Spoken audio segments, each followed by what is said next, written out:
everyone! So come with me to my night shift duty. And ito na yung pangatlong gabi na duty ako. And for tomorrow is my day off. So ayan ang uniform natin. Kasabay ko pumasok or pumunta ng hospital si Sandra tsaka yung mother ko because magpaparepeat chest x-ray si Sandra. Kasi kailangan niya yun sa may follow-up check-up niya dun sa pedya niya. Thank God, okay naman na siya. And naka-recover naman na siya after niyang ma-admit dun sa ospital na pinagtatrabahuhan ko. So, hindi ko na na-video yung clip na nagre-receive ako ng endorsement since medyo na-late nga ako kasi sinamahan ko pa si Sandra. As you can see, is lilinisin ko muna yung area na gagamitin ko for this night duty para naman comfortable akong gumalaw. So, pangatlong night ko na to na sunod-sunod and masasabi ko na okay naman and bearable naman ang aking duty dito sa may ward down. Ang kagandahan naman kapag 3 araw, yung sunod-sunod mong duty is yung na-receive mong pasyente is ikaw pa din ang magre-receive kapag pumasok ka the other day.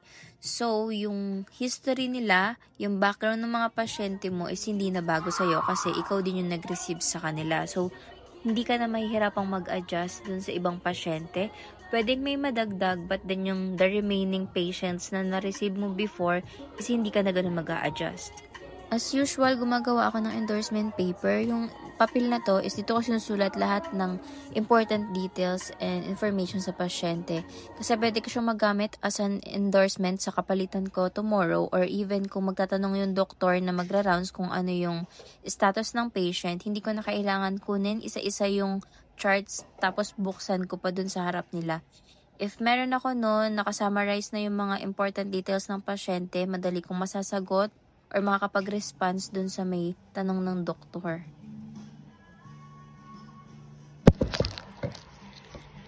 Nagugutom ako guys. Para wala akong dinner na baon.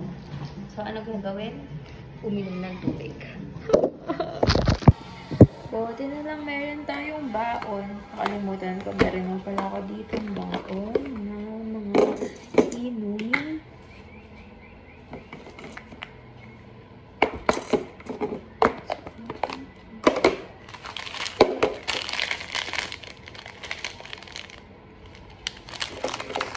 So, ang napili ko is yung Milo. So, buti na lang din kumuha ko ng tinapay doon sa milalagyan ni Andrew. So, habang nagwo-work ako is pwede akong uminom-inom ng Milo alis ng gutom man lang. Kasi ang last meal ko yata is 3 p.m. Tapos di na naman ako nag-dinner. Kasi minsan parang gusto ko na lang matulog para mabawi yung pagod ko nung night duty ako. So, talagang hirap akong mag-adjust yung katawan ko. Kapag night talaga is gising ako magdamag, hindi na ako makatulog ngayon. Or maybe idlep, tukdok, hindi ko man magawa. Kaya ngayon talaga is prefer ko yung sunod-sunod na gabi. Pero pag day off ko, hirap din talaga akong matulog ng gabi. Talagang late ako nakakatulog. So anyways, yung duty ko ngayon is meron akong monitoring na pasyente. And as you can see, 4 din niya na papel. Ibig sabihin, meron akong 4 laboratories na mga pasyente. So, dadaling ko yun sa may laboratory mamaya. But before that is magcha-charge muna ako ng mga gamot para isang puntahan na lang ako dun. So, yung laboratory kasi and pharmacy sa hospital namin is magkatapat lang. Every duty ko naman is nakaprepare na yung gamot ko kasi na-request na nung kapalitan ko kanina.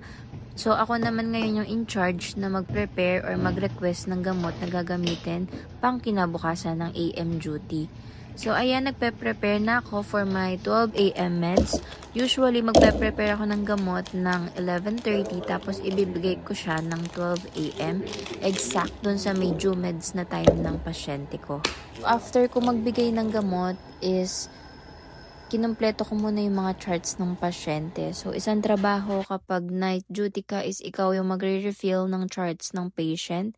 Kasi nga hindi na magagawa yan ng mga pang-EM duty. Kasi usually, doon yung pasok ng pasyente and doon din nagra-rounds yung mga doktor. Tingnan nyo na lang naman ang mukha ng ate nyo. Gising na gising siya. Talagang hindi ko man lang makuhang dumukdok or umidlip. Kasi nga hindi man lang ako dinadalaw ng antok. Pero in fairness, ang fresh ni ate mo dyan. O parang hindi mo lang nai-stress sa trabaho. 'Di ba? Charot lang, te. So, ayan, mga past 3 or 4 AM na yan. Tignan nyo naman ang mata ko. Talagang dilat na dilat talaga siya. And finally, uuwi na ako. Pero hindi pa din ako inaantok, guys. Ayan, magko-commute ako today. Kasi nga, wala namang sumundo sa akin. Or walang susundo.